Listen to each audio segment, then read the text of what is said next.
What would you do if your online store converted 36% more shoppers? You could take 36% more vacation. Another pina colada? Yes, please. Open a new retail location with 36% more square feet. Fantastic. Hire 36% more help. You're hired and you're hired. Shopify has the world's best converting checkout, up to 36% better than other e-commerce platforms. What you do with those extra sales is up to you. Switch to Shopify today at shopify.com/listen and get a $1 trial. Shopify.com/listen.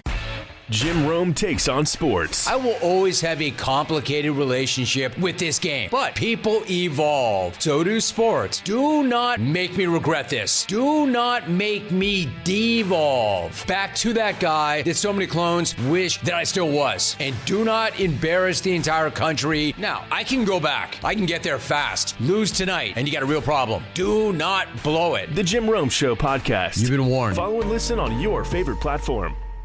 10:32 here on Three Man Front on the Friday edition. The Coach Wimp Sanderson presented by Craneworks coming up momentarily. Little news out of the Big 12. Iowa State's athletic director, Jamie Pollard, set to retire in 2027. He's done a wonderful job, really, in his time there in Ames with successful basketball and football hires, and very outspoken here recently about the state of the Big 12 and the state of intercollegiate athletics. But Jamie Pollard, a good one, the AD there at Iowa State, tired of losing coaches like Matt Campbell, retiring in 2027. We're going to have rain this weekend. Noto Roofing, that is the company that you need to turn to. Matt, Sammy, Noto, I've known these guys for a long time. They're going to take care of you. Locally owned and operated, as I mentioned, but they got a talented team, and the crews that are here working in Central Alabama, the one that came to our home at the Roberts House, replaced our roof. They're going to do a wonderful job, truly professional in everything they do. They're going to get there early, and when they leave, they're going to clean up after themselves. Everything is going to be perfect, and you're going to love your new roof. Noto Roofing, N-O-T-O roofing.com. That's N-O-T-O roofing.com or 205-848-2299. When Sammy answers the phone, tell him Landrum from Three Man Front sent you. It's always a highlight of the week for us to get a chance to catch up with Coach Wimp Sanderson, brought to you by Craneworks. Lift it, load it, grade it, grind it, move it, haul it, rig it, dig it, Craneworks, Rentalworks, yeah, the big dog's got it. Wimp Sanderson on Three Man Front is brought to you by Craneworks. Lift it, buy it, rent it. The big dog's got it. And now, Wimp Sanderson. I faced it all. And Coach Wimp Sanderson joins us now on the Higginbotham Hotline. Coach, before we get started, all of us are wearing baseball jerseys today. I'm just curious, did you ever own a Chief Wahoo jersey back in your days for the Cleveland Indians? I got Cleveland Indian stuff. I got Cleveland Indian visor, Cleveland Indian hat, Cleveland Indian shirt, Cleveland Indian pajamas. Pajamas? Pajamas? Oh yeah. Hold on a second. Sure. Are they footed pajamas? Oh well, maybe they're stuff that I wear as pajamas. Okay. Maybe not real pajamas. But anyway, I got like Cleveland Indian stuff. I got Cleveland Indian. Boy, this is some valuable stuff. Back in 1947, I got Cleveland Indian stuff that they had about years and years ago. Magazines and books that somebody ought to keep. I hope my kids won't throw them away. So, but I don't like them as much now that the Guardians. So you don't have any Guardians stuff, right? So if me and Landrum bought you a Guardians jersey, you wouldn't wear it? No. Okay. I marked through it, make it Indians. You know, Guardians and Indians almost spell the same way. If I got you a shirt, though, Coach, with the Indians logo, the Wahoo logo. Yeah, Chief Wahoo. Would you wear it? Yeah, I'll wear it. Okay. Yeah, sure. All right. I'll wear it. I know a guy. All right. On all this schedule talk, y'all. Let me tell you something. Coaching and trying to do things, the main word, y'all, is expectations. Right. What kind of expectations do you go? And so what you need to do is get better players than your opponent and play an easy schedule. Because when you play an easy schedule and you got better players, you don't talk about it. But you don't talk about anything about that, and you just go ahead and play. You win all your games, or most of them, and everybody's happy to get a new contract. Easy schedule is fine. Ain't nothing wrong with easy schedule. I can tell you right now who's going to be at the top of the SEC, about 3 teams. I can tell you who's going to be at the bottom, and I don't know who's going to be in the middle. At the very top is going to be Georgia, Texas, and A&M. That's going to be at the top. The middle part you don't really know, and the bottom part naturally will be Arkansas. Not naturally, but Arkansas and Mississippi State, and the most improved team will be Oklahoma. So those are the ones, in my opinion, and so those are the ones that we can talk about fast and and give our listeners a lot of good information. Everything's expectations right now. If we all knew what was happening, you wouldn't have a good radio show. Y'all got a good radio show because you make people think about what might happen. We don't know what's going to happen, so that's the difference. So it should be very. Alabama's got a new running back. They think it's pretty good. Not new, but running back, and I think they'll be better offensively, much better. They got two people in the offensive line are better. I think Alabama's going to be better. I think their schedule is going to make them better early in the year because they play teams that if you look at the 68, and that's what you have to do sometimes when you're on radio shows. If you look at the 68, and that don't mean it's right, then the four scheduled games: Kentucky number 47, South Carolina 46, FSU 50, and Mississippi State 52. That's not the first four games. Mississippi State's not, but Kentucky, South Carolina, and Florida State are. Before you get to Georgia, who's number 6, then the schedule gets really hard. So if you can get by those first 3 or 4 games, East Carolina is bad name good team. So you got to be careful. You got to be careful with bad name good team. 25. I think you guys know more about it than I do. 25-point favorite, 25.5-point favorite Alabama. So Auburn, got some Auburn listeners. Auburn is going to be better. They got a 7-point favorite against Baylor. They'll beat Baylor more than that in Atlanta. Baylor's down a little bit. I don't think Baylor can beat Auburn over there. And I think they'll get a running game going. And so I already said a whole lot. So anyway, when you look at the most interesting thing for me will be on my show today, where I had somebody on from LSU, and is LSU plays Ole Miss. That'd be very interesting to me. I want to know if Lane Kiffin on his own 25-yard line is going to go for it on 4th and 4. Does he have the whats to go for it on 4th and 4 at Ole Miss? I don't think he does. He might, but I doubt it. 4th and 4. Oof. No. What do you think that crowd is going to be like? You can't get enough policemen there. Yeah, you can't be. It's according. I forget what time the game is. I should not be on here without telling you. It is prime time, Coach. Nighttime. Okay. They're in Oxford. Okay. Well, by the time they get there, even though it's not Baton Rouge, where they drink more whiskey than they do at Oxford because they can't buy it as fast as Oxford, they'll be soured up where it'll be ready to go. There'll be policemen everywhere, so it'll be. I don't think the president will go. He don't want to go see that, but it's going to be a heck of a game. It's going to be if you want to rank them, and I look at the rankings because that's all I got to do. And they pick LSU in the 48. They pick them 8. They picked Ole Miss in the 48 teams. They picked them 12. Whether that high or not, that's pretty high. I have no idea. Alabama, I think, was 10. So we'll just have to wait and see, where they stand. But that's what this month of July is all about. Trying to, talk about what's going to happen. And I like to do that. And I think quarterback wise, it may be that Russell is really a good quarterback that they keep pretty quiet about it. They don't say a lot about that, and I think that's good. He'll get out there against Mac and see who's the best and the other kid, and see who's the best. But Russell is supposed to be very good. Now, you're as good as your offensive line, and I think they picked up a couple of offensive linemen that are pretty good. The schedule is favorable for the first 6 games. When Georgia starts, it's not very good. It's pretty hard. You do have a break in there one time when you're off, but you got the Tennessees and LSU's when you play that. And Auburn, I think, is going to be better because they're going to run a bit more. So, what else? By the way, I evaluated and looked at a lot of players when I was trying to sign people. How would I have evaluated soccer players? Would I have looked at their feet to see if they could kick or see if they could run? Which would I do?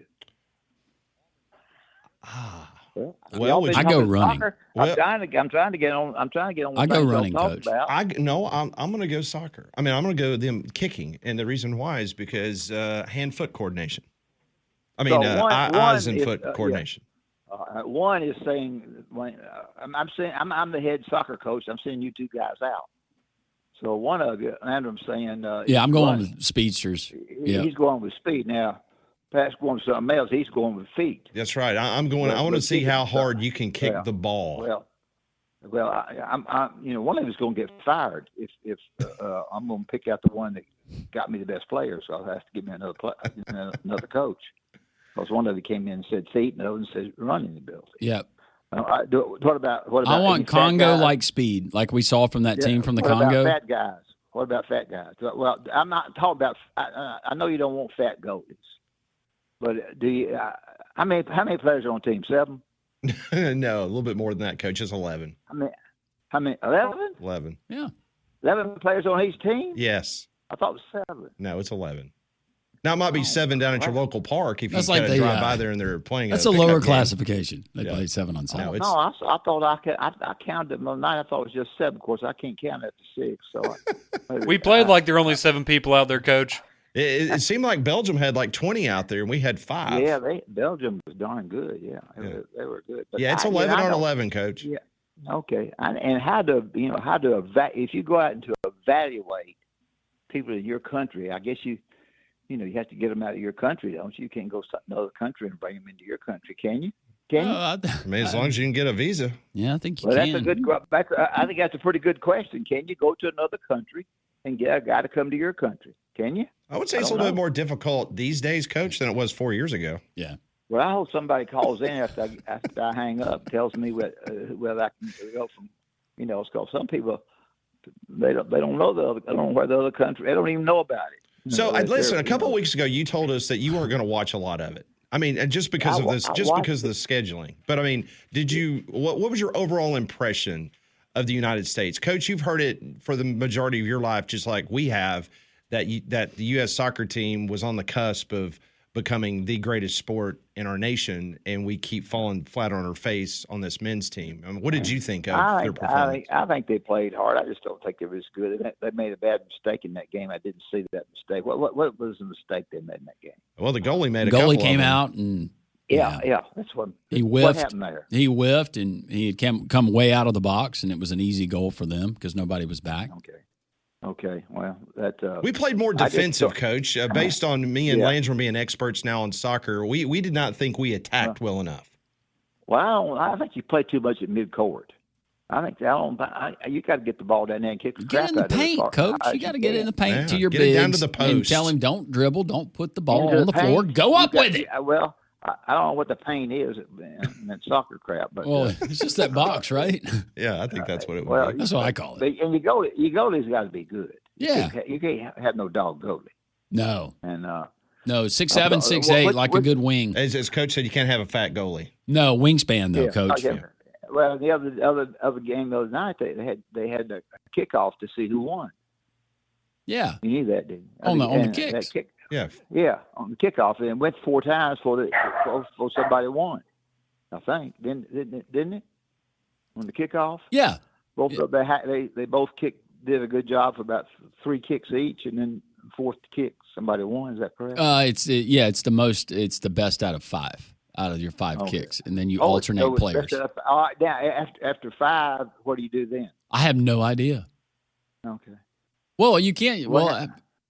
I have no idea what they do. I guess one after 5. Well, what if nobody makes one? Is I think what you're asking, that's right? That's the question I'm asking. I thought you two goobers would know. I don't know what happens, Pat. Do we do it again? Yeah, we absolutely do it again. So we just start over? No, you go one by one. Yeah, you don't have 5 more kicks.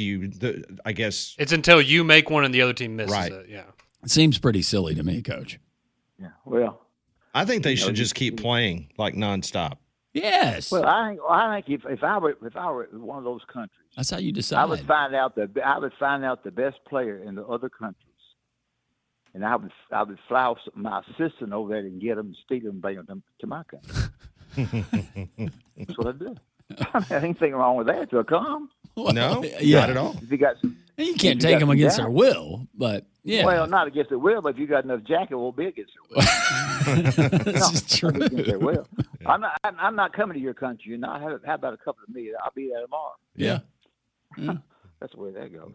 That's a good philosophy. That's what I do. Well, I've said enough, and to that advertisement y'all do about the guy being able to play golf half price over 60. Mm-hmm. I don't think I'll teach Sonny over 100. If you're over 100, you get to play. I'm going to teach Sonny how to play. He doesn't know how to play. You need to, Coach. That'd be great. Yeah, Sonny plays tennis, but when you're at the net, you ain't got to move. You scratch your nose. You don't do jack crap and stick your racket out there. That's all you do. You don't play. Oh, Coach is so tall. And when you're in the back, the only word you say is long. That's all you say, long. That's right. So, well, I don't know what else I could tell y'all. Y'all doing good, but those teams that Alabama plays, Alabama has, and I think this too about Alabama. It's going to be interesting to see because people get on to them about 3 stars. I've already got that star stuff, so I'm not getting on this show about that again. But I think it's the abilities that the assistant coaches have and the guys that they get for your head coach. And I played golf with Kalen DeBoer, and he's the nicest guy in the world, and I think a good football coach that knows the score. And we'll see what happens. So that's about all I know. Well, Coach, tell us about our good friends at Craneworks. Well, Craneworks is outstanding. Get on craneworks.com, and you'll see David and them will do a terrific job. They'll tear it down or build it back up for you and do anything they possibly can to help you. If you take any kind of equipment that you take to Craneworks from Craneworks, they'll bring an operator with them to help you, and whether it's Huntsville or Mobile or Nashville, wherever it might be. Craneworks is the absolutely best. So David and them have done a terrific job. Appreciate you guys having me on, and good Lord willing, the creek don't rise. I'll see you next week. Amen. Thank you, Coach. Thanks, we appreciate Coach. you. See you. Coach Wimp Sanderson, presented by Craneworks on the Higginbotham Hotline. You deserve solutions that are built for you. Higginbotham is your one-source solution for insurance, financial, and HR services. The Friday edition of Three Man Front continues. Hey, I'm Chris Van Vliet. Go behind the scenes and beyond the headlines with the biggest names in pro wrestling and beyond. Jeff Jarrett, great to see you. In this business, the story behind the scenes, so much more entertaining than what you see on camera. Ladies and gentlemen, my name is Paul Heyman. Mr. Heyman, you are a master at the little things. That's how you turn good into great. What does it take to achieve greatness? Whatever it takes, I'm willing to do. That's an Emmy-winning performance. How about it? Insight with Chris Van Vliet. Follow and listen on your favorite platform. Hey, I'm Chris Van Vliet. Go behind the scenes and beyond the headlines with the biggest names in pro wrestling and beyond. Mr. Sandman. All I ever wanted to be was a pro wrestler. So I got to live my life and make people really happy. The Heartbreak Kid himself, Shawn Michaels. Do you think there's anybody better than you were? I think I was great at what I did, and I think other people were great at what they did as well. Greatness is more a mindset, I think, than anything else. Mindset, motivation, insight with Chris Van Vliet. Follow and listen on your favorite platform.